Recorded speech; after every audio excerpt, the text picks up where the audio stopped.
이 세상에 그 어떤 인생도 시련 없는 인생이 없습니다. 물론 누군가가 느끼는 시련이 다른 사람에게는 별것 아닌 일처럼 느껴질 수도 있죠. 반대로 누군가에게는 별것 아닌 일이라 할지라도 어떤 이에게는 그 일이 큰 어려움처럼 다가오기도 합니다. 사람이 경험하는 시련의 종류는 분명 저마다 다를 것입니다. 하지만 분명한 사실은 모든 사람은 인생 속에서 시련과 어려움을 곳곳에서 겪으면서 살아가고 있다는 것이죠. 그런데 이 시련이라는 것이 우리의 삶 속에 찾아오는 것은 그리 달가운 일이 아닙니다. 왜냐하면 고통스럽기 때문입니다. 우리를 힘들게 합니다. 시련으로 인해 사람은 방황하기도 합니다. 그리고 시련 때문에 때로는 허무함과 공허함을 느낄 때도 있습니다. 죽음의 수용소라는 책을 지은 빅터 프랭클이라는 사람이 있습니다. 이 사람은 유대인입니다. 그는 1942년에 독일의 나치에 의해 수용소로 끌려가게 됩니다. 체포된 이유는 그가 유태인이었기 때문입니다. 수용소 생활을 하면서 그는 극한의 죽음의 공포를 경험했습니다. 주위에 있는 동료 유태인들이 하나둘씩 죽어가는 것을 매일같이 보면서 지냅니다. 이러한 죽음은 언제 자신에게 닥칠지 모를 일이죠. 그곳은 극한의 배고픔과 추위와 질병이 있는 장소였습니다. 온갖 억압과 폭력과 강제적인 노동이 있는 장소가 바로 그 수용소였습니다. 이러한 삶 속에서 빅터 프랭클은 자문합니다. 과연 이 모든 시련과 사람들이 내 옆에서 죽어나가는 이러한 상황이 나에게는 과연 무슨 의미가 있는 것일까? 힘들고 어려운 삶 속에서 빅터 프랭클은 계속해서 삶의 의미를 찾아내기 위해서 자문을 거듭합니다. 그리고 그는 마침내 삶의 의미에 관한 질문에 대한 대답을 이렇게 정리하였습니다.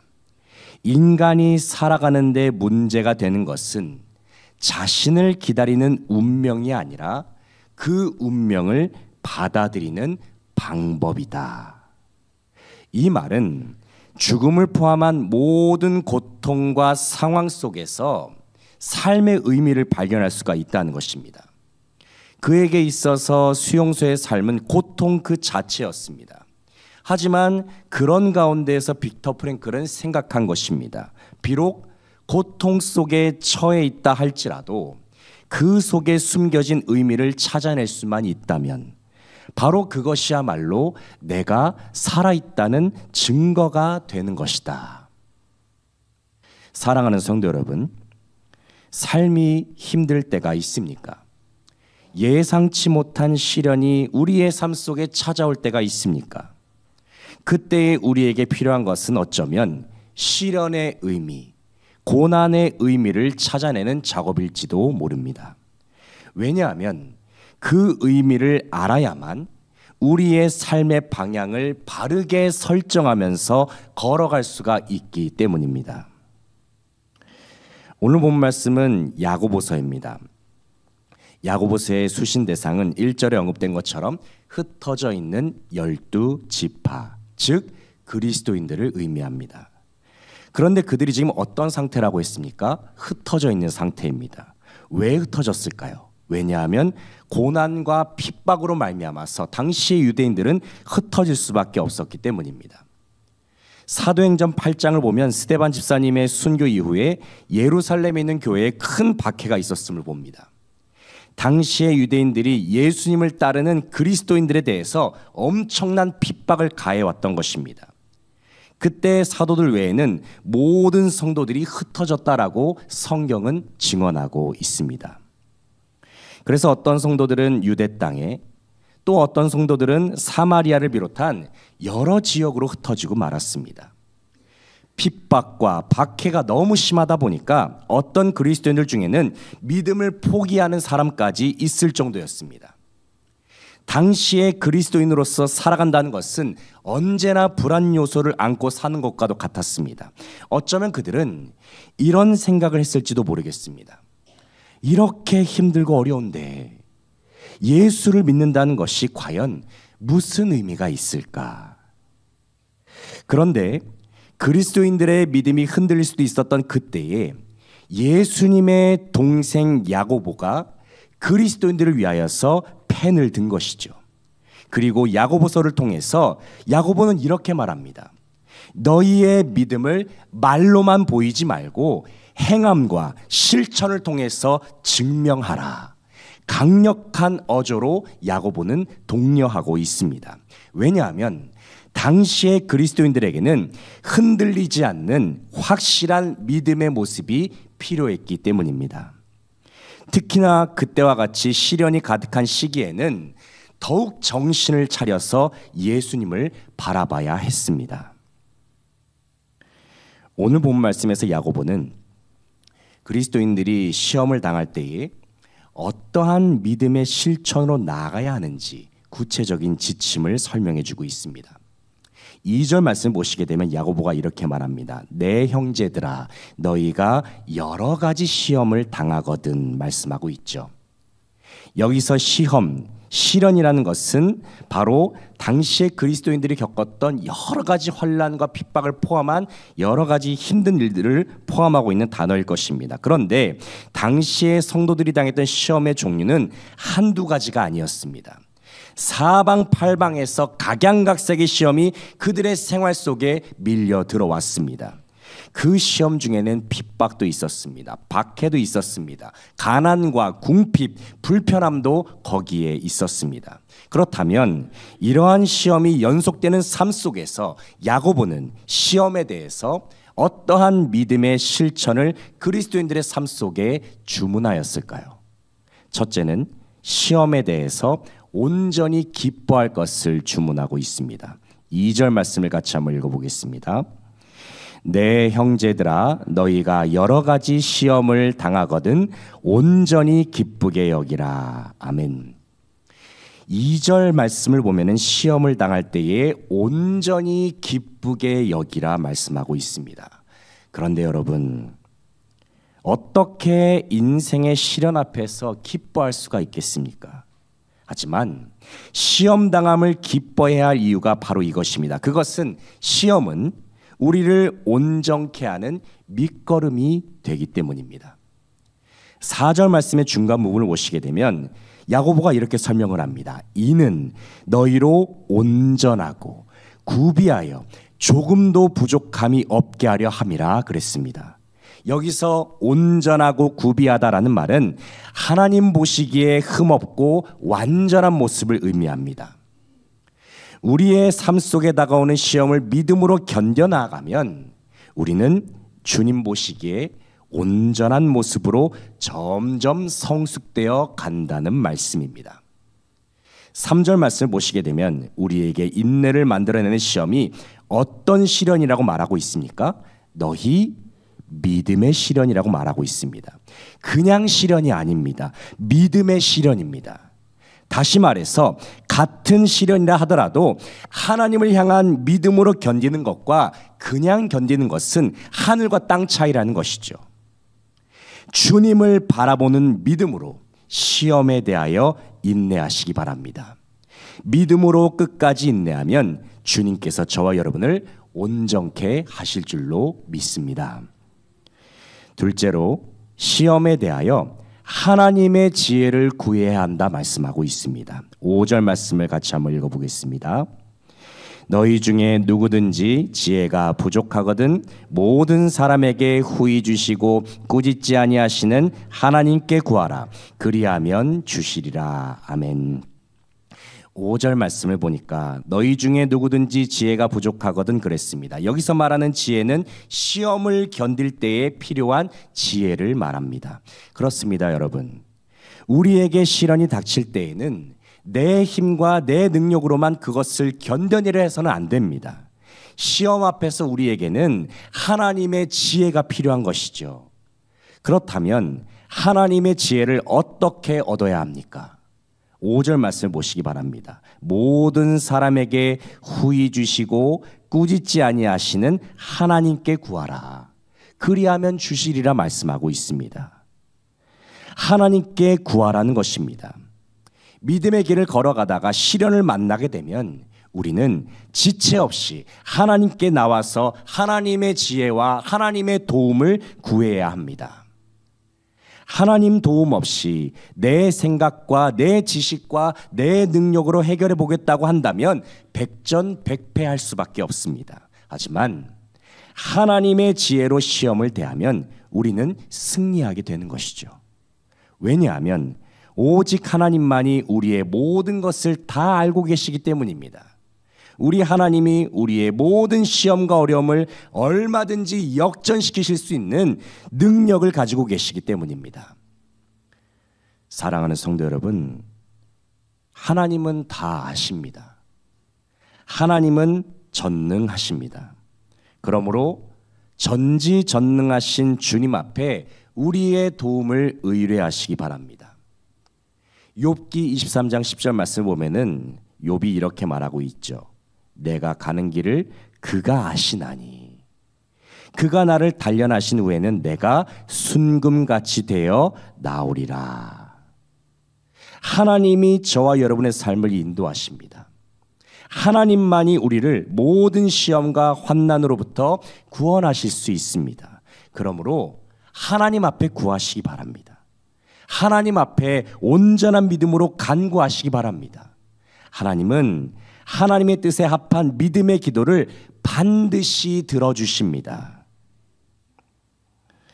물론 우리의 욕심과 정욕으로 드리는 기도는 하나님께서 응답하지 않으십니다. 하지만 우리가 하나님의 뜻대로 살고 믿음의 길을 걸어가기 위해서 드리는 기도는 반드시 응답하여 주십니다. 우리는 기도할 때에 어떻게 해야 할까요? 우리는 기도할 때에 믿음으로 하나님 앞에 기도를 올려드려야 합니다. 의심하지 말아야 합니다. 6절부터 8절까지의 말씀을 계속해서 읽어보겠습니다. 6절부터 8절까지입니다. 오직 믿음으로 구하고 조금도 의심하지 말라. 의심하는 자는 마치 바람에 밀려 요동하는 바다 물결 같으니 이런 사람은 무엇이든지 주께 얻기를 생각하지 말라. 두 마음을 품어 모든 일에 정함이 없는 자로다. 아멘. 사랑하는 성도 여러분, 하나님 앞에 구하셨으면 의심하지 마십시오. 6절 말씀을 보면은 의심하는 자를 가리켜서 바다 물결 같다고 말씀하고 있습니다. 의심하는 마음은 상황에 따라서 이리저리 변하는 마음이라는 것입니다. 의심은 마치 파도와도 같아서 마음속에 걷잡을 수 없이 밀려온다는 속성이 있습니다. 그럴 때에 우리는 의심의 파도의 흐름에서 거침없이 벗어나야 하는 것입니다. 두 마음을 품지 않고 오직 주님만을 바라보는 믿음으로 시험을 이겨낼 수 있는 저와 여러분 되시기를 소망합니다. 마지막으로 시험에 대하여 하나님 앞에서 겸손해야 합니다. 9절 10절 말씀을 같이 한번 읽어보겠습니다. 9절 10절입니다. 낮은 형제는 자기의 높음을 자랑하고 부한 자는 자기의 낮아짐을 자랑할지니 이는 그가 풀의 꽃과 같이 지나감이라. 아멘. 하나님은 가난한 자를 부하게 하실 수 있는 분이십니다. 뿐만 아니라 하나님은 부한 자를 얼마든지 낮추실 수 있는 분이십니다. 그렇기 때문에 사람은 하나님 앞에서 겸손해야 합니다. 왜냐하면 내가 능력이 많아서 부해진 것이 아니기 때문입니다. 반대로 내가 능력이 없어서 가난해진 것도 아니기 때문에 그렇습니다. 시험이 다가올 때 우리가 겸손해야 할 이유가 바로 여기에 있습니다. 그것은 우리의 모든 삶은 다 하나님께 달려있기 때문입니다. 제 아무리 이 세상에서 최고의 부자가 누리는 부귀와 영화가 어마어마할지라도 그것은 잠깐뿐입니다. 지혜의 왕 솔로몬의 고백을 생각해 보시기 바랍니다. 전도서 1장 2절의 솔로몬의 고백, 너무나도 유명한 고백이죠. 전도자가 이르되 헛되고 헛되며 헛되고 헛되니 모든 것이 헛되도다. 솔로몬 왕은 세상의 모든 즐거움과 풍요로움을 경험했던 왕이었습니다. 하지만 그는 인생의 말년에 이렇게 고백하는 것입니다. 이 모든 것이 다 헛되구나. 한마디로 말해서 자신이 누렸던 것은 다 잠깐뿐이었다는 것입니다. 사랑하는 성도 여러분, 부한 자가 경험하는 부귀영화는 결코 영원하지 않습니다. 뿐만 아니라 가난한 자가 경험하는 가난 역시 영원하지 않습니다. 왜냐하면 우리가 사는 이 세상의 속성 자체가 영원하지 않기 때문입니다.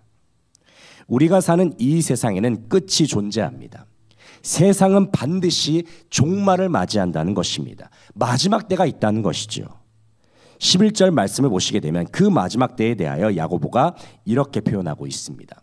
해가 돋고 뜨거운 바람이 불어 풀을 말리면 꽃이 떨어져 그 모양의 아름다움이 없어지나니 부한 자도 그 행하는 일에 이와 같이 쇠잔하리라.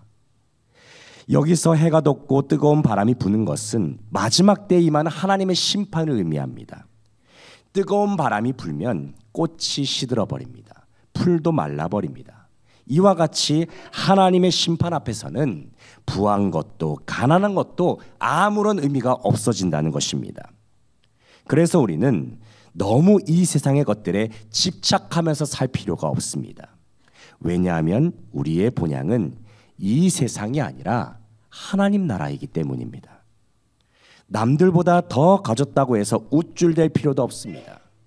또 남들보다 부족하다고 해서 기죽을 필요도 없습니다. 왜냐하면 우리의 유일한 자랑거리는 바로 영원하신 하나님 한 분뿐이시기 때문입니다. 시험이 다가올 때에 영원하신 하나님을 겸손하게 바라보시기 바랍니다. 그래서 역사를 주관하시고 다스리시는 하나님의 주권을 인정하십시오. 겸손하게 하나님의 통치와 주권을 인정하여 모든 시험을 이겨내는 믿음의 자녀들 다 되시기를 간절히 소망합니다. 이처럼 야고보는 시험이 다가왔을 때에 그리스도인들로 하여금 이와 같은 지침을 전해주었습니다. 먼저는 시험을 인내하는 것을 기뻐하라 말씀하고 있죠. 두 번째는 하나님의 지혜를 구할 것을 말씀했습니다. 마지막으로는 하나님 앞에서 겸손할 것을 말씀했습니다. 그럴 때에 하나님의 온전케 하심에 이를 수가 있다라고 야고보는 말씀하고 있습니다. 그런데 우리가 시험과 시련을 이겨야 하는 또 하나의 이유에 대해서 야고보는 계속해서 말씀하고 있습니다. 그것은 끝까지 이긴 자에게 하나님께서 약속하신 놀라운 상급이 있기 때문입니다. 그것이 무엇인지 12절 말씀을 같이 읽어보겠습니다. 12절입니다.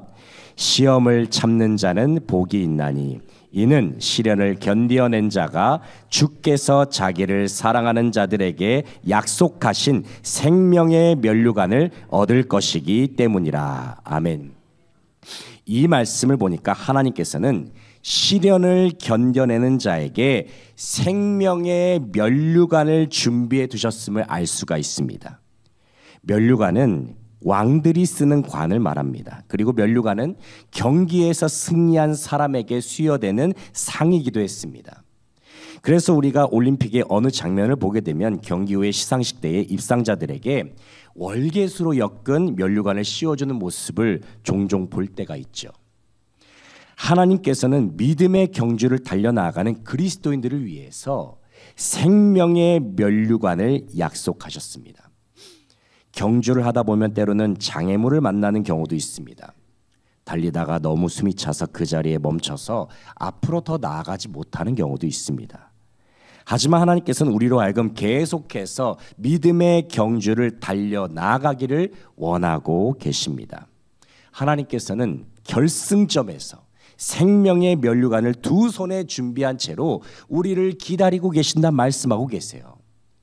결승점에 계시는 하나님을 꼭 만나시기 바랍니다. 그래서 하나님께서 예비하신 생명의 면류관을 다 함께 받아 누릴 수 있는 저와 여러분 되시기를 간절히 바랍니다. 물의 온도가 몇 도에 끓습니까? 네, 100도가 될 때에 끓습니다. 99도만 되어도 물은 끓지 않습니다. 증기기관차는 수증기 게이지가 212도를 가리켜야 움직인다고 합니다. 211도만 되어도 기차는 움직이지 않습니다. 제가 고3 수능 시험 이후에 장신대 입학 시험을 쳤을 때 제가 예비 합격자였습니다. 예비 합격자 11번이었거든요.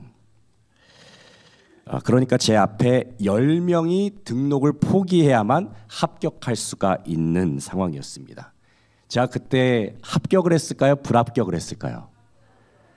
네, 그 이야기를 제가 그때 예비 몇 번까지 합격이 됐을까요? 제가 11번인데. 네? 네. 10번까지 합격이 되더라고요. 그래서 재수를 했습니다. 하나 차이로. 그러니까 바로 뒷번호인 제 번호까지는 안 왔습니다. 그래서 결국 저는 재수의 길을 걸어서 그 다음에 장신대에 같은 과를 들어갔습니다. 대학 입시도 하나 차이로 합격과 불합격이 가려지기도 했습니다. 그런데 우리의 믿음 생활도 마찬가지인 것 같습니다. 우리가 믿음의 경주를 달려나가는 것도 마찬가지로 끝까지 결승점에 도착할 때까지 달려가야 하는 것입니다. 주님께서 약속하신 생명의 면류관을 받을 때까지 계속해서 나아가야 하는 것이죠. 분명 중간에 시험도 있고 어려움도 있고 장애물도 있을 것입니다. 그러나 시련이 다가왔다고 해서 우리는 중단해서는 안 됩니다. 포기해서도 안 됩니다. 결승점을 코앞에 두고 그 자리에 멈춰서 있어서도 안 됩니다. 하나님께서 약속하신 면류관을 받을 때까지, 최종 목적지인 결승점에 도착할 때까지 믿음의 발걸음을 끝까지 멈추지 않는 저와 여러분 되시기를 간절히 소망합니다. 이제 말씀을 정리하겠습니다. 사랑하는 성도 여러분, 다시 한번 우리에게 다가온 모든 시험을 하나님을 의지하는 믿음으로 이겨내시기를 소망합니다. 기쁨으로 견뎌내십시오. 하나님의 지혜를 구하십시오. 겸손하게 하나님을 바라보시기 바랍니다. 끝까지 믿음의 경주를 완주하시기 바랍니다. 그래서 결승점에 서서 우리를 기다리시는 하나님을 만나 뵈어서 예비하신 생명의 면류관을 다 함께 받아 누리시는 모든 주님의 백성들 되시기를 간절히 바라고 소망합니다. 바로 이것이 우리가 시련을 견뎌야 할 이유입니다. 기도하시겠습니다. 하나님 감사합니다. 하나님, 우리의 삶 속에 다가오는 여러 가지 시험이 있고 어려움들이 있지만 그럼에도 불구하고 우리가 겸손하게 주님만을 바라보는 가운데 기쁨으로 시험을 이겨낼 수 있는 저희 모두가 되게 하여 주시옵소서. 주님을 바라보는 가운데 주님께서 부어주시는 힘과 능력으로 아버지 하나님 모든 시험과 어려움을 잘 극복해내게 하시고 겸손하게 하나님만을 바라봄으로 말미암아 끝까지 믿음의 경주를 완주해 나아감으로 주님께서 예비하신 생명의 면류관을 다 함께 받아 누릴 수 있는 사랑하는 모든 성지교회 성도들 다 되게 하여 주시옵소서. 주님께 감사드리며 예수 그리스도의 이름으로 기도합니다. 아멘.